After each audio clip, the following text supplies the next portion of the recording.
바로 시작하겠습니다. 먼저 AS 로마와 엠폴리의 경기를 분석해 보도록 하겠습니다. 이탈리아 1부 6위의 AS 로마입니다. 2연패를 기록하고 있습니다. 나폴리에게 1대2로 패한 것은 참작의 여지가 있다고 해도 리그에서 하나도 승리를 기록하지 못한 크레모네세에게 패하면서 컵대회에서 탈락한 것은 변명의 여지가 없을 것입니다. 물론 지난 경기에서는 디발라를 비롯한 주전 선수들이 나오지 않았다는 점을 변명으로 삼을 수 있습니다. 다만 디발라가 없으면 공격 전개가 거의 안 된다는 점을 지적할 수 있을 듯합니다. 자니올로의 경우 공을 잡았을 때 시야가 아쉽고 엘샤우라위는 공 전개보다는 마무리에 투자해야 하는 자원입니다. 결장자 없습니다. 이탈리아 1부 10위의 엠폴리입니다. 무패가 길게 이어지고 있습니다. 지난 경기에서는 토리노에게 2골을 허용하면서 2대0 스코어를 지키지 못한 것이 아쉽긴 했으나 수비에서 상당한 강점이 있는 팀인 것을 확실한 상태입니다. 중원에서의 압박을 바탕으로 인테르를 1대0으로 잡아낸 적도 있었는데 앞서 이야기했다시피 엠폴리는 디발라가 공을 잡고 전진하면 압박을 세게 들어갈 가능성이 높습니다. 로마의 전개는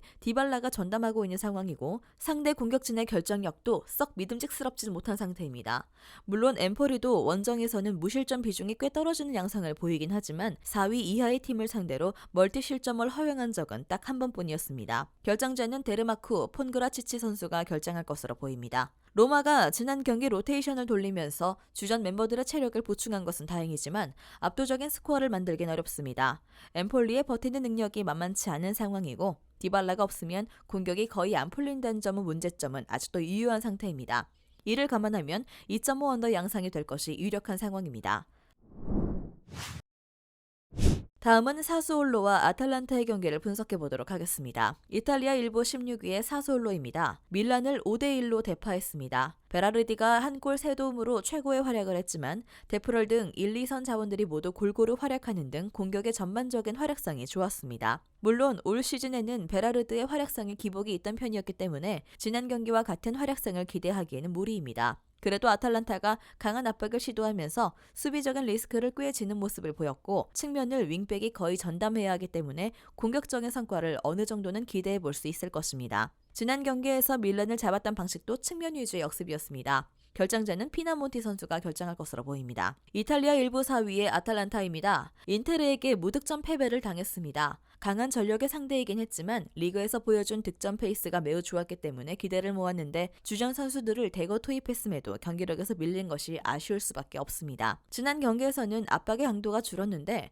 인테르가 최근에 전방에서 수적 동률 내지는 우위 상황을 유도하기 때문에 이를 예방하기 위한 것으로 보입니다. 그러나 이 때문에 상대 센터백 아체르비가 자유로워지면서 압박을 하는 이만 못한 상황이 되어버린 것인데요. 때문에 지난 경기의 피드백을 받아들인다면 압박 위주의 플랜이 다시 나을 것이 유력한 상태입니다. 어차피 사스올로가 인테르보다 공격력은 객관적으로 떨어지는 팀이라 압박을 강하게 들어가도 수비적인 리스크가 크진 않습니다. 결정자는 자파코스타, 팔로미노 선수가 결정할 것으로 보입니다. 사스올로가 지난 경기에서는 밀란을 대파했지만 밀란은 이미 경기력에서 하락세인 상황이었던 데다 올 시즌 공격진의 효율과 기복이 상당했던 편이었습니다.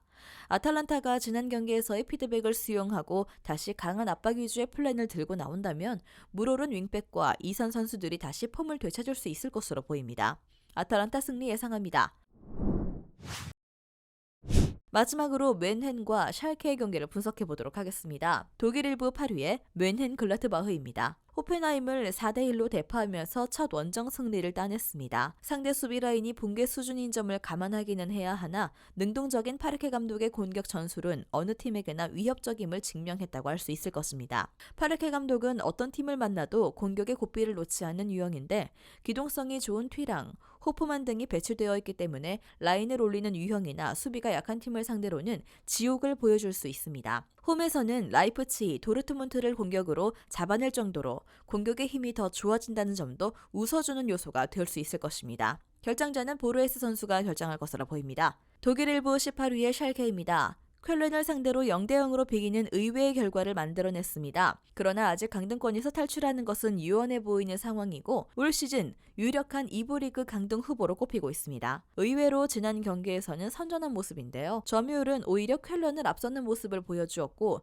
슈팅 개수는 17개로 6개를 기록한 쾰른보다 3배 가까이 많았습니다. 그러나 이번 시즌 샬케로 괴롭히고 있는 효율성 문제가 발목을 잡았는데 지난 경기에서 골문으로 향한 슈팅은 2개에 불과했습니다. 상대가 라인을 높이면서 수비적인 리스크를 진다고 하더라도 지난 경기와 같은 결정력이라면 한 골 이상의 성과를 바라기에는 어렵습니다. 결정자는 히케렌, 타우어, 폴터, 반덴베르그 선수가 결정할 것으로 보입니다. 홈에서 올 시즌 매우 강한 모습을 보여주었고 파르케 감독 특유의 공격 전술도 홈에서 더 힘을 받는 편이었습니다.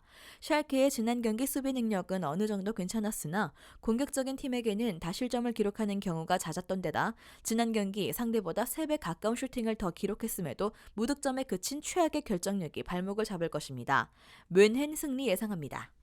영상에서 알려드리는 내용들은 모두 1차 분석 내용들이며 2차 분석과 최종 조합픽은 영상 하단 고정 댓글 링크로 문의 주시면 안내 도와드리도록 하겠습니다. 시청해주셔서 감사합니다.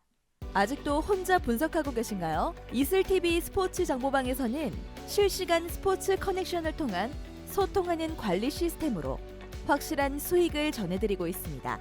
정보방 입장 조건은 없으며 일반인들은 쉽게 접할 수 없는 배당 흐름 분석, 모든 경기 라인업과 결장자, 마지막으로 분석 모델링을 통한 최종 조합픽까지 무료로 제공해드리고 있습니다. 물론 마음에 안 들면 둘러보시고 나가셔도 됩니다.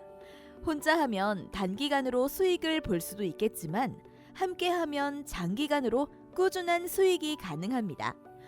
정보방 무료 참여하시고 꾸준한 수익을 원하시는 분들은 영상 고정 댓글 링크로 문의 주시면 안내 도와드리겠습니다. 늦지 않았습니다.